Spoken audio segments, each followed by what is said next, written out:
नमस्कार बच्चों। आज है शनिवार और हर शनिवार को हम लोग मनाते हैं सुरक्षित शनिवार। सुरक्षित शनिवार में आज का विषय है बाल अधिकार, बाल विवाह, बाल शोषण तथा बच्चों से छेड़छाड़ के संबंध में जानकारी। तो आइए सबसे पहले इनकी समझ बनाते हैं। बाल अधिकार, बाल विवाह, बाल शोषण और बच्चों से छेड़छाड़ क्या है और इन्हें रोकना क्यों जरूरी है। बाल अधिकार क्या है? यूएनसीआरसी के अनुसार 18 वर्ष से कम उम्र के प्रत्येक नागरिक जो कि बच्चे होंगे को दिए जाने वाले हक तथा स्वतंत्रता जो बिना किसी प्रजाति, राष्ट्रीयता, रंग, लिंग, भाषा, विचार, मूल उत्पत्ति, धन, जन्म स्थिति या सामर्थ्य का भेदभाव किए बिना सभी जगह सभी व्यक्तियों पर लागू हो, वो बाल अधिकार कहलाते हैं। ये तो हुई परिभाषा की बात, लेकिन बाल अधिकार कितने प्रकार के होते हैं ये समझते हैं। मोटे तौर पर बाल अधिकार 4 प्रकार के होते हैं। जीवन या जीवितता का अधिकार, इसके अंतर्गत वो मूल आवश्यकताएं हैं जो जीवित रहने के लिए आवश्यक हैं, जैसे पोषण, आवास, पर्याप्त जीवन स्तर और चिकित्सा सेवाओं की उपलब्धता। दूसरा अधिकार है विकास करने का अधिकार। प्रत्येक बच्चे को विकसित होने का अधिकार है जिससे वे अपना पूर्ण सामर्थ्य या क्षमता प्राप्त कर सकें। इसके अंतर्गत शिक्षा का अधिकार, खेलकूद, मनोरंजन, सांस्कृतिक गतिविधियां, सूचना प्राप्त करना, विचारों की चेतना और धर्म की स्वतंत्रता शामिल है। तीसरा अधिकार है संरक्षण का अधिकार। बच्चों को शारीरिक या मानसिक रूप से चोट पहुंचाने या दुर्व्यवहार के संरक्षण के लिए किए जाने का अधिकार है। इससे यह सुनिश्चित होता है कि बच्चे हर प्रकार के शोषण से सुरक्षित रहें। इसमें रिफ्यूजी बच्चों की विशेष देखरेख, आपराधिक न्याय तंत्र में बच्चों की सुरक्षा, रोजगार में बच्चों की सुरक्षा और ऐसे बच्चों का संरक्षण एवं पुनर्वास जिन्होंने किसी भी प्रकार का दुर्व्यवहार या शोषण सहा है, ये सभी शामिल है। अब आइए जान लेते हैं चौथे प्रकार के बाल अधिकार को। यह है भागीदारी या सहभागिता का अधिकार। इसके अंतर्गत बच्चों को अपने विचार करने तथा उनके जीवन पर असर डालने वाले मामले में अपनी बात कहने और उम्र तथा परिपक्वता के अनुसार संगठनों से जुड़ने तथा शांतिपूर्वक एक जगह एकत्रित होने की स्वतंत्रता शामिल है। इसका तात्पर्य यह है कि जिम्मेदारी पूर्वक वयस्क जीवन की तैयारी के लिए सामाजिक गतिविधियों में भागीदारी निभाना जरूरी है। आइए बाल अधिकारों को तस्वीरों के माध्यम से समझते हैं।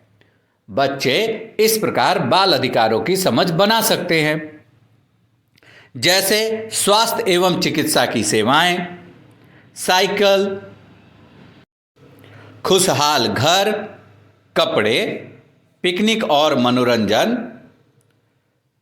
पोषक आहार तथा साफ पानी, डांट डपट नहीं, शिक्षा, बात सुनी जाए, स्मार्टफोन, फास्ट फूड थोड़ी मात्रा में, खेल का मैदान, ये सभी बाल अधिकारों में शामिल है। इसके अलावा देखभाल करने वाला परिवार, सुरक्षित वातावरण, खिलौने और खेलकूद के सामान, चीज़ें खरीदने की क्षमता, भेदभाव रहित वर्ग कक्ष, भागीदारी, जब तक चाहे तब तक सो सके, टीवी तथा कंप्यूटर, ये सभी बच्चों के बाल अधिकार में शामिल है। आइए जानते हैं उन जरूरतमंद बच्चों के बारे में जिनके बाल अधिकार की संरक्षण की आवश्यकता है। ऐसे कई बच्चे हैं जिन्हें ये सभी बाल अधिकार नहीं मिल पाते अथवा वो इनसे वंचित रह जाते हैं, जैसे घर विहीन सड़क पर जीवन यापन करने वाले बच्चे, गुमशुदा बच्चे, कुपोषित बच्चे, भीख मांगने वाले बच्चे। इसके अलावा जिन बच्चों का जीवन जोखिम में है, प्राकृतिक आपदा के शिकार बच्चे, नशे की लत वाले बच्चे एवं विकलांग बच्चे, इन्हें भी बाल अधिकारों के संरक्षण की आवश्यकता है।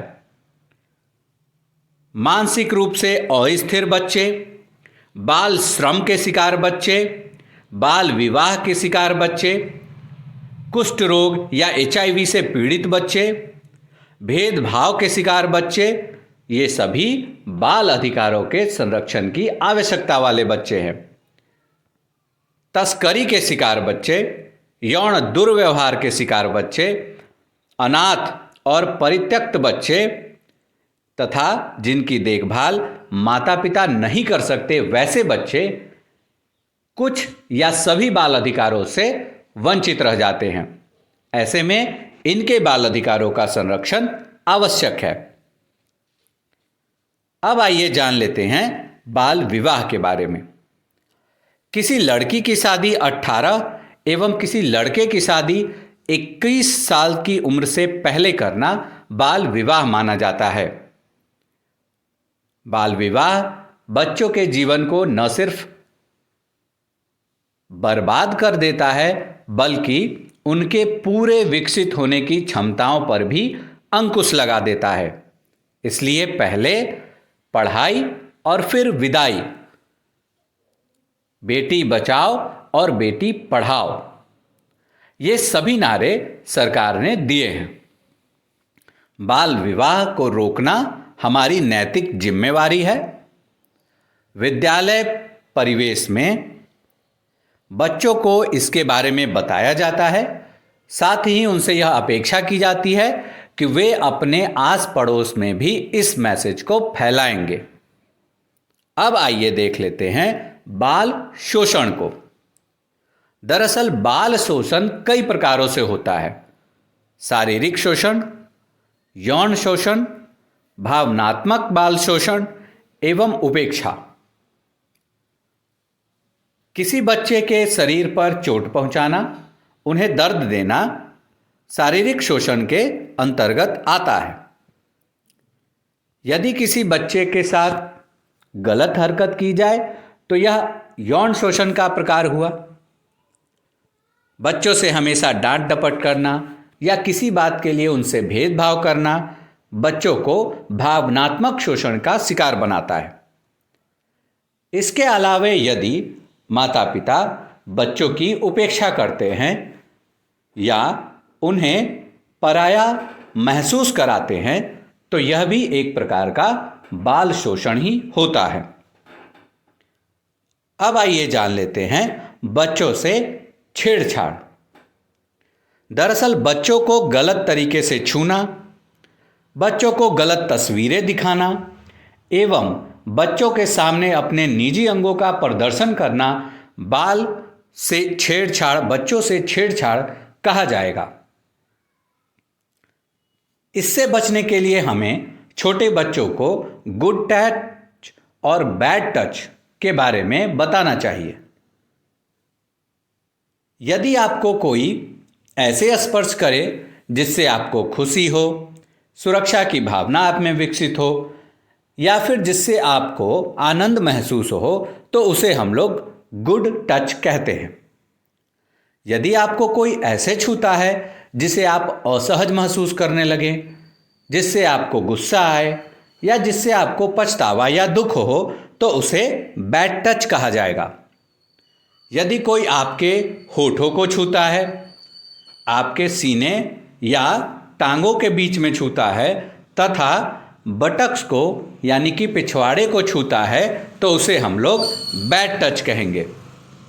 ऐसे में सबसे पहले जोर से उसे मना करना चाहिए, उसके बाद वहाँ से हट जाना चाहिए तथा इसे जाकर इस बारे में अपने माता पिता को अवश्य बताना चाहिए। माता पिता अथवा बड़े या शिक्षक को इसके विषय में जानकारी देनी चाहिए, जिससे कि आप ऐसा व्यवहार करने वाले को चिन्हित कर सकें और उससे बच सकें।